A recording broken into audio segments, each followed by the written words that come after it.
제가 노상원 사령관 수첩에 대해서 특검이 자의적인 해석이 아니라 선택적 해석이라고 표현을 하고 있습니다.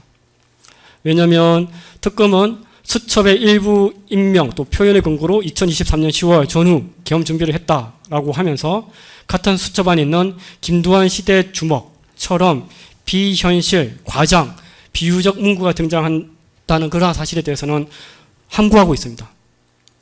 하나의 동일 자료에 대해서 유리한 대목만 격상하고 불리한 대목에 대해서는 전혀 반박하고 있지 않는 자료 해석의 객관성을 상실한 선택적인 해석을 하고 있는 것입니다.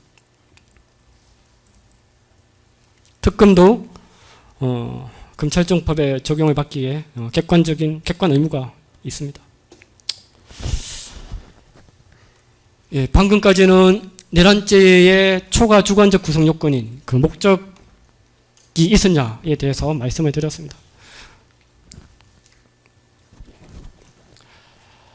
이제 폭동과 관련되어서 말씀을 드리겠습니다. 대법원은 내란죄의 폭동에 대해서 사실상 파괴, 약탈 등 폭력적인 행위가 혼합이 되어 있어야 하고 또 한 지방에 평온을 해야 할 정도라고 하고 있습니다. 우선 결론적으로 말씀드리자면 계엄 선포 이후 대법원에서 규정하고 있는 사실상 파괴, 약탈 등 폭동 행위는 없었습니다. 실시간 보도, 영상 등을 보더라도 선별적인 내역을 통해서 마치 폭동이 있었다라는 식으로 하고 있지만 오히려 그 장면의 이면에는 오히려 물리력 행사라든지 집단적인 폭력이 아니라 오히려 피해가 있었다라고 볼 수 있습니다. 구체적으로 이제 선관위와 국회 관련되어서는 다음 세부 하위 항목에서 다시 보겠지만 소요와 폭동에 해당하기 위해서 객관적인 구성 요건에 해당하기 위해서 이제 특검이 입증해야 될 부분은 발생 경위 또는 그 장소, 대상, 확산 정도 등이 이제 객관적 엄격하게 판단이 되어야 됩니다. 어떠한 추상적인 불안만으로 소요가 있었다, 폭동이 있었다라는 것은 부족하고요. 실질적인 평온 침해가 있었는지를 입증을 해야 되는 것입니다. 어느 지방, 판례는 분명히 지방으로 표현을 하고 있습니다. 어느 지방의 평온이 어떤 방식으로 어느 정도로 침해되었는지 특검이 입증을 해야 됩니다. 그렇지만 이 사건 당시 주요 도심에서의 사회 질서, 일상은 유지가 되었습니다. 이것도 계속 살펴볼 내용입니다. 그리고 특검은 공소장 제기할 때 폭동이 있었다라는 것을 지방으로 기재를 하지 않고 특정 건물 위주로 이렇게 표현을 했습니다. 과연 그것이 대법원 판례가 요구하는 한 지방으로 볼 수 있는지도 의문입니다. 우선 구성 요건과 관련되어서 말씀드리자면 국헌 문란의 목적은 헌법재판소 결정문에 의하면 대통령의 정치적인 판단 그렇고 이것은 헌법 수호의 인식으로 볼 수밖에 없습니다. 국헌 문란의 목적은 인정하기 어렵습니다. 노상원 사령관의 수첩 그거는 제가 말씀드렸다시피 그냥 잡기에 불과합니다. 전두환 역사적인 임무를 통해서 계엄을 하겠다? 그거는 불가능한 내용입니다. 폭동 없었습니다. 이 부분에 대해서 구체적으로 보겠습니다. 우선 제가 발표한 부분은 잠깐 구승기 검사입니다. 중간에 끊어 죄송한데 지금 읽는 속도가 너무 느리셔서 제한을 하자는 게 아니라 읽는 속도만 좀 빠르게 해주셨으면 좋을까 싶습니다. 지금 다른 기다리시는 분들 시간을 제한하자는 게 아니라 읽는 속도만 좀 더 빨리 해주시면 좋을 것 같습니다. 예, 저희가 다 이해는 하고 있으니까요. 다른 분들도 다 기다리고 계시니까.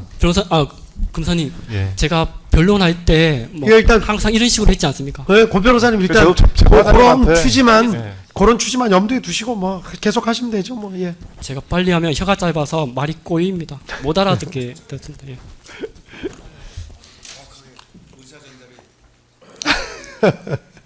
이제 선관위 관련 이제 특검의 주장에 대해서 반박을 하도록 하겠습니다. 특검은 다음과 같은 조치를 통해서 이제 폭동이라고 규정을 하고 있습니다. 대통령이 비상계엄을 선포했다. 그리고 계엄사령관 지휘하에서 선관위 청사에 진입을 했다. 그리고 선관위 서버실을 통제했다. 선관위 직원과 관련된 어떠한 조치가 있었다. 그리고 경찰이 외곽 봉쇄를 했고 출입을 통제했다.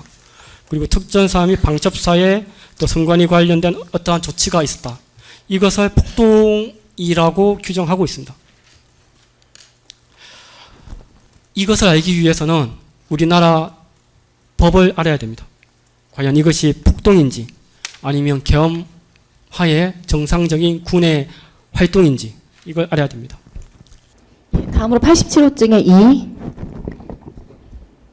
안기령 2025년 12월 3일 국회 앞 군용물 탈취 시도 장면을 보여드리겠습니다. 출처는 한미일보 유튜브 쇼츠고요. 그다음 채널A 동영상을 합한 것입니다. 떨어져! 움직이지 마! 부끄럽지도 않냐? 부끄럽지도 않냐고!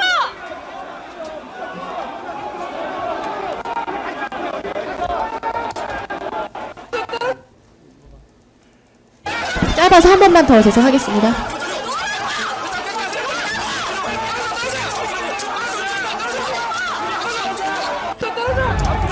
떨어져! 움직이지 마! 떨어져! 떨어져! 움직이지 마! 부끄럽지도 않냐? 그 지금 마지막에 보신 부분에서 그 이모 담당관이 그 라이트를 비추는데 그 진술조서에서 뭐라고 나오냐면 이제 그 총기를 다룰 수 있는 군인들만 알 수 있는 방법인데요. 그러니까 예를 들어서 군용물을 탈취를 하려고 하는 그런 공격행위를 하는 사람이 있을 때 군인으로서 군용물도 지켜야 되고 본인도 지켜야 되지만 민간인을 다치게 하지 않기 위해서 생각하는 방법 중에 하나는 후레쉬를 비치는 겁니다. 그런데 뭐 부모님 욕도 들었고 소화기도 맞고 물병도 뿌려지고 뭐 오해도 받고 이런 상황이라서 사실 화도 나고 뭐 그랬을 텐데 그래도 안기령이라는 사람이 국민이다 보니까 본인 나름대로는 생각을 한 모양입니다. 눈에다가 후레쉬를 켜게 되면은 지금 저희가 화면에서도 볼 때도 룩스가 굉장히 강하거든요. 그러니까 이걸 눈에다가 직접 쏘면 당연히 물러나서 나올 수 있겠지만 그렇게 되면은 안기령 씨의 그 시각에 장애가 있기 때문에 밑으로 쏘았다고 진술서에 나옵니다. 저희가 그거를 재판장님께 말씀을 드리니까 언론사에서 이거를 양산을 해서 뭐 변호인이 거짓말을 하고 있네, 변호인이 뭐 이모 담당관을 두둔하기 위해서 본인이 알지도 못한 이야기를 한다, 이렇게 계속 가짜 뉴스가 나오고 있는데 이모 담당관이 직접 이야기한 겁니다. 본인이 안기령을 떼어놓기 위해서 그 라이트를 비추는데 상당히 이게 강하기 때문에 얼굴에다 하면은 이 사람 혹시라도 시력에 손상이 강할 것 같아서 목에도 안 하고 가슴 밑으로 했다라고 이야기를 했고요. 정확하게 그게 이제 화면에 나옵니다. 그래서 저희가 보여드린 겁니다. 한번 다시 보겠습니다.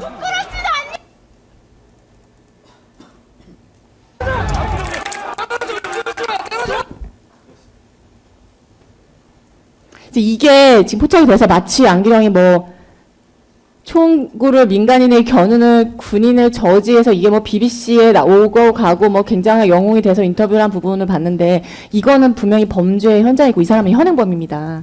그리고 군용물 탈취라는 것은 아까도 말씀드렸지만 미국의 경우에는 현장에서 사살해도 할 말이 없는 범죄에 해당하기 때문에 또 총기는 군인에게 있어서 생명과도 같은 것이기 때문에 사실 멱살을 잡고 흔든 것이랑 다름이 없습니다.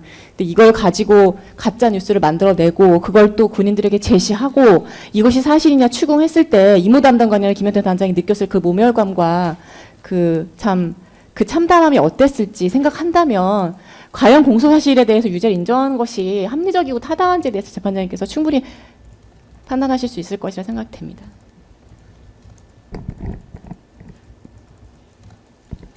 (32번) 슬라이드입니다. 비상계엄 선포 당시 국정 마비 상황에 대해서 지금 좀 시간이 됐기 때문에 재판장님께 이 부분에 대해서 제가 좀 시간을 할애해서 말씀을 드리려고 합니다. 나머지 것들은 저희가 변호 의견서나 변론 요지서를 통해서 말씀을 드렸기 때문에 요지만 간단히 말씀을 드리고요.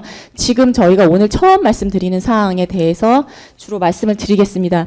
국가 원수에 대한 이유 없는 퇴진 운동입니다. 그 촛불 행동 이라고 지금 현재 총리를 하고 있는 김민석의 친형인 김민웅 대표가 운영하는 단체고 이 사람은 조국 백서의 저자이기도 합니다. 이 사람은 2022년 3월 9일 그러니까 윤석열 대통령께서 당선된 직후부터 본인이 유지하고 있던 검언개혁 촛불행동연대의 이름을 촛불행동으로 바꿉니다. 그리고 취임 석 달 만인 2022년 8월 제1차 집회를 시작으로 매주 집회를 열어서 2024년 9월 28일 기준으로 108번째 정권 퇴진 시위를 주도한 사람입니다. 정권 퇴진 운동을 주도한 딱히 두드러진 이유는 없고요. 그냥 반대한다는 겁니다. 그리고 이 촛불행동 하위 단체로 회원 단체로는 지금 대진연이 언급이 되어 있습니다. 대진연 재판장께서도 아시겠지만 이재명의 허위사실 공표 혐의 사건을 2심이 뒤집고 그러니까 서울고등법원이 뒤집고 2심을 대법원이 뒤집고 파기환송을 하니까 이에 대해서 반발하면서 무단으로 서초동 대법원 청사에 진입을 했고 현행범으로 체포가 됐지만 전원에 대해서 영장이 기각이 된 사례가 있습니다. 또한 촛불행동은 그러니까 윤석열 대통령님의 취임이 있기 전부터 당선 직후부터 퇴진 운동을 벌였던 이 촛불행동이란 단체는 통진당, 이석기 석방운동 그리고 김정은 환영 행사 등도 기획할 만큼 종북 세력이 아주 종북의 그 정치적 성향이 짙은 단체라고 할 수 있겠습니다. 33페이지입니다. 역시 진영 논리에 근거한 퇴진 운동이 있었다는 점을 먼저 말씀을 드립니다. 서사적으로 먼저 말씀드리면 2024년 9월 28일 숭례문 앞 도로에서 정권 퇴진 시국 대회를 주도를 하고요. 그리고 전국 민중행동 이런 단체도 민노총 그리고 한국진보연대 대진연 유명한 이런 그 좌편향된 단체들 전장현 진보당 등이 함께 참여를 해서 퇴진 운동을 이어나갔고 한두 사람이 한 것이 아니라 조직적으로 퇴진 운동을 지속해 왔는데 말씀드렸다시피 이것은 진영 논리에 불과한 것이지 행정부가 뭐 뚜렷한 귀책 사유를 저질렀다거나 한 적은 없었습니다. 그래서 진보 단체가 대거 참여를 했다는 점을 말씀을 드리고 특히 지금 김민석 국무총리 산하 사회적 대개혁위원회 위원장으로 이 사람이 지난달에 보직이 되었는데 이 박서훈이라는 사람도 윤석열 대통령 정권 퇴진 운동에 앞장서왔던 사람이고 특히 지난 3일 카라카스에서 체포된 베네수엘라 독재자 마두로의 석방을 지속적으로 요구하고 있는 사람으로서 굉장히 정치적 색깔이 짙습니다. 저희가 이것을 말씀드리는 이유는 정권 퇴진 운동이 그냥 개인의 소수의 의사의 표현의 자유로서 행사된 것이 아니라 조직적으로 윤석열 대통령님 정권을 그냥 이유 없이 무너뜨리려고 하는 조직적 세력에 의해서 주도된 것이라는 점을 말씀을 드리고 이것에 대해서 재판장님께서 뭐 당연히 알고 계실 것이라고 기대는 하고 있습니다만 그래도 상세하게 말씀을 드리는 것이 맞다고 생각을 해서 기재를 했습니다. 그리고 이 퇴진 운동을 주도하는 촛불 행동과 밀접한 관계를 갖고 있는 단체로는 MBC 노조 1노조입니다. 3노조는 아니고요. 1노조도 관여가 되어 있습니다.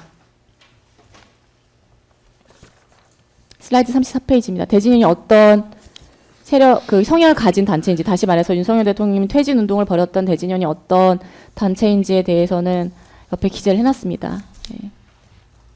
단체의 활동을 보면 뭐 주체 사상 교육, 김정은 연구 모임 같은 노골적인 종북 활동을 이어온 사람들이고요. NL 계열의 가장 강경한 학생 운동의 노선이다라고 말씀드릴 수 있겠습니다.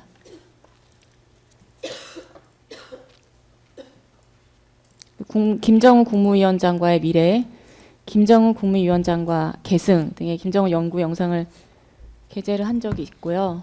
그리고 36페이지입니다.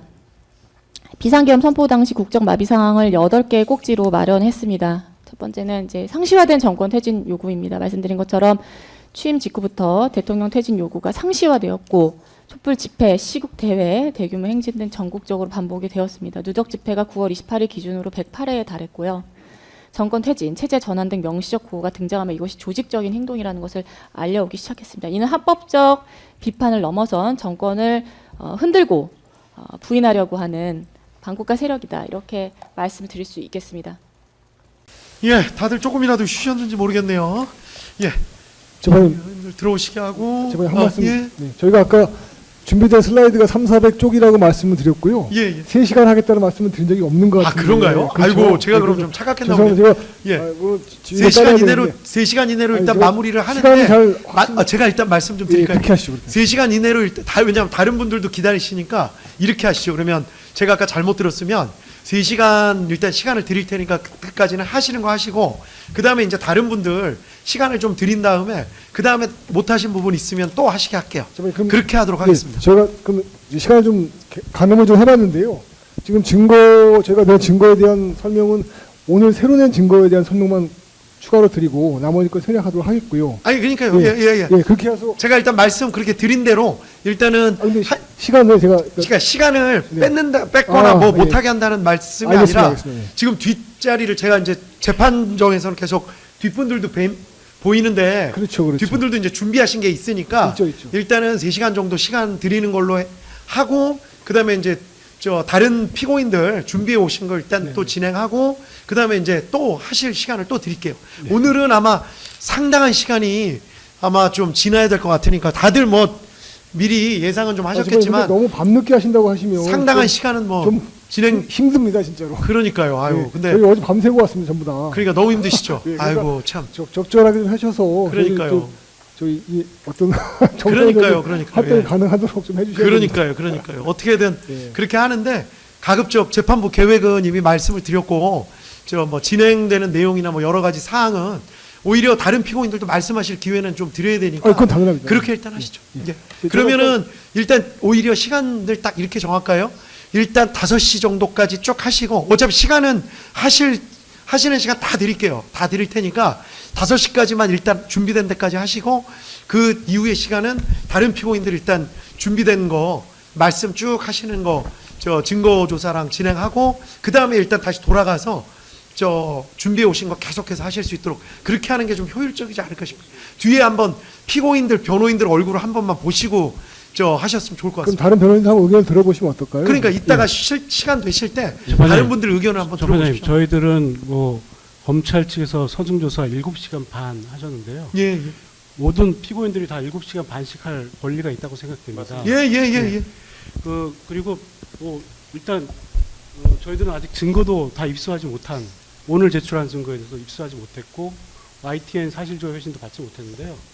지금 그 다른 피고인들 변론하는 시간 때문에 주요 피고인들이 변론을 못한다는 것은 좀 저희는 그걸 충분히 참을 수 있습니다. 뭐 다른 피고인들 때문에 다른 피고인이 변론 시간을 제약은 하지 않으셔도 될 것 같습니다. 저희도 걱정은 안 해주셔도 될 것 같습니다. 예. 변호사님께서 지금 저 말씀에 조금 오해가 있으신 것 같은데 시간 제약 전혀 한 적 없습니다. 그냥 순서만 맞춰서 좀 하자. 왜냐하면 맨 뒤에 앉아 계신 분들을 법정에서는 다 보이는데 맨 뒤에 앉아 계신 분들도 빨리 우리가 저 준비했던 거 좀 해야 되는데 그런 느낌이 들어서 그래요. 그래서 일단은 한 5시까지 하시고 그 다음에 저 뒤에 분들도 준비된 대로 하시고 그 다음에 또 시간 얼마든지 드릴게요. 오늘 제가 지난번에도 말씀드렸지만 시간 제약 절대 없습니다.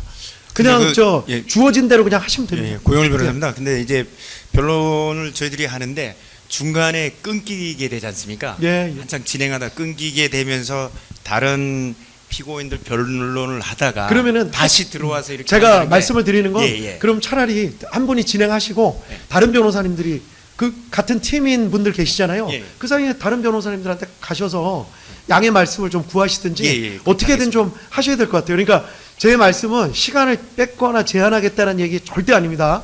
그러니까 저 뒤에 계신 분들도 뭔가 준비해 오신 게 있는데 계속 지금 저 듣기만 하면서 막 하면은 조금 그러니까 그건 변호사님들끼리 좀 양해를 좀 구하셔가지고 해야 되는 문제 아닌가 싶어요. 알겠습니다. 그러면 일단 그러니까 절대 오해하지 마십시오. 저희 시간 예. 제한한다는 말씀 전혀 알겠습니다. 드린 적 없습니다. 그럼 예. 저희가 일단 계속 하겠고요, 재판장님. 제가 다른 변호인께 제가 가서 말씀을 드리고 그러니까 뒷말씀을 좀 양해를 어떻게 구해서 하시든지.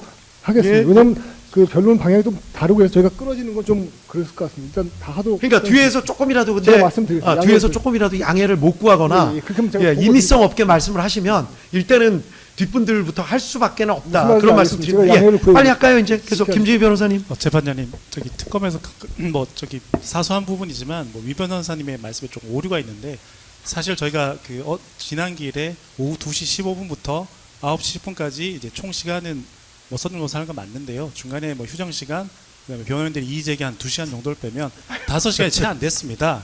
근데 지금 말씀하시면서 뭐 7시 반을 변론인들이 언제 2시간을 언급하시면서 그 이의 신청을 했습니까? 7시 반을 언급하면서 제가 다 체크를 다 했거든요. 그 타임와치로 재보셨습니까? 그래서 이 7시 반에 또 일행의 기준이 좀 안 되는 방향에서 어떻게 좀 피고인 조지호 조지호 피고인은 좀 정확히 불편하시니까 못 들어 죄송합니다. 그 부분에 대해서는 이제 처음 조금 좀 시작까지 고려를 마지막 해주시면 하는 게 시간에 저희 의견입니다. 알겠습니다. 예, 그 전까지 제가 자꾸 각오라는 말이 튀어나오네요. 하여간 그 전까지 염두에 두고 오늘은 하여간 종결한다고 제가 뭐 수차례 말씀을 드렸으니까 조금 힘드시더라도 일단 하실 수 있는 말씀은 다 하실 수 있게 하는 게 그게 아무래도 좋은 것 같으니까 예, 감사합니다. 일단 진행은 다 그렇게 하도록 하겠습니다. 그리고 그 사이에 협조를 뭐 구하시면은 뭐 재판부도 뭐 특별히 말씀드릴 건 없고 그렇게 진행할까요? 예, 계속해서 예.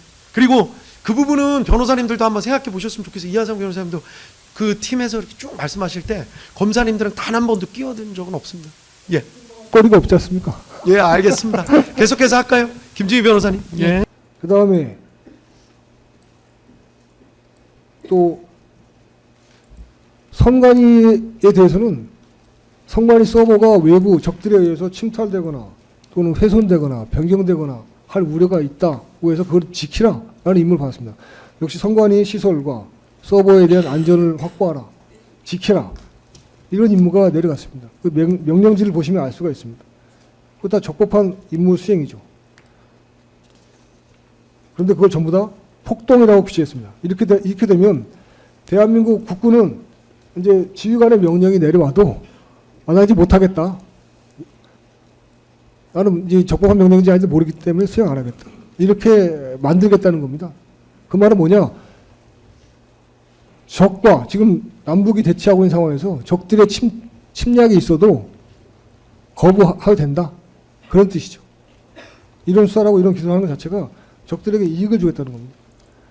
얼마 전에 미국의 트럼프 대통령이 그 베네수엘라의 마두로라는 사람을 체포했습니다. 그거는 법리적으로는 마두로라는 사람이 대통령의 지위에 있지 않다는 걸 전제로 해서 이루어진 작전입니다. 그러면 마두로가 신병이 확보됐기 때문에 미국 법원에서는 마두로가 베네수엘라의 대통령인지 아닌지 또는 미국 법원이 마두로의 관할권이 있는지 없는지를 법리적으로 판단할 겁니다. 그러나 그 마두로를 체포하기 위한 군사작전 그 자체는 대통령의 고유한 통치 권한입니다. 군사작전입니다. 그건 사법심사의 대상이 되지 않습니다. 근데 지금 대한민국 검사들이 하는 수사는 그런 경우에 명령을 거부하라는 겁니다. 지휘를 받는 군인들이 각자 판사가 되고 검사가 돼서 명령을 거부하라는 겁니다. 그러면은 그런 작전이 이루어질 수가 없죠. 그럼 대한민국은 멸망하는 겁니다. 적들의 손에 의해서. 지금 이런 수사를 하고 있고요. 지금 장관님께서 다른 재판에서도 역시 다투고 계신 사항인데요. 저희가 아까 그 아산재단에서 발표한 각종 대남 도발, 예를 들면 뭐 미사일을 쏜다든가 아니면은 오물풍선을 보낸다든가 그다음 GPS 교란을 시켜서 우리 그 군의 헬기를 떨어뜨리게 만드는 이런 대남 도발, 조직적인 대남 도발에 대해서 아까 모두에 말씀을 드렸습니다. 그래서 관련해서는 간략하게 요지만 말씀을 드리고요. 오물풍선에 대해서 먼저 살펴보겠습니다. 오물풍선의 경우에는 우리 장관님께서 잘 해결을 하셔서 7,000개에 달하는 것이 이제 11월 이후에는 한 개도 들어오지 않는 상황이 발생해서 사실은 대통령 훈장을 드려도 부족한데 이것을 일반 이적죄라고 꾸며내서 기소를 한 상황입니다. 오물풍선은 국민의 안전과 국가안보를 동시에 위협하는 공격 행위에 해당하므로 비군사적 외형을 가장했으나 명백한 정전 협정 위반에 해당합니다. 안에는 각종 잔물과 파편이 들어 있고요. 물론 무엇보다 이로 인해서 우리 군 그리고 행정부와 국민 사이를 갈라치기 하는 용도로 그러니까 심리전으로 많이 활용이 됐습니다. 원래는 원칙적으로는 오물풍선이 날아오게 되면은 화생방 훈련이 잘 되어 있는 인원이 들어가서 분해하고 회수합니다. 당연히 군 입장에서는 매몰 비용이 발생할 수밖에 없고요. 이로 인해서 시민들이 공포에 떨고 뭐 주말에는 야외 외출을 자제해야 한다든가 혹은 느닷없이 떨어진 우물풍선으로 해서 피해를 신고하는 일이 주로 수도권으로 집중이 됐습니다. 또한 안에는 독성물질 침투 가능성이 상존하기 때문에 한번 독성물질이 포함이 된 오물풍선이 뭐 법원이라든가 국회라든가 아니면 뭐 대단히 인원이 모이는 뭐 그 컴플렉스 몰이라든가 이런 데에서 침투가 될 경우에는 사후 대책만으로는 해결이 불가능합니다. 그리고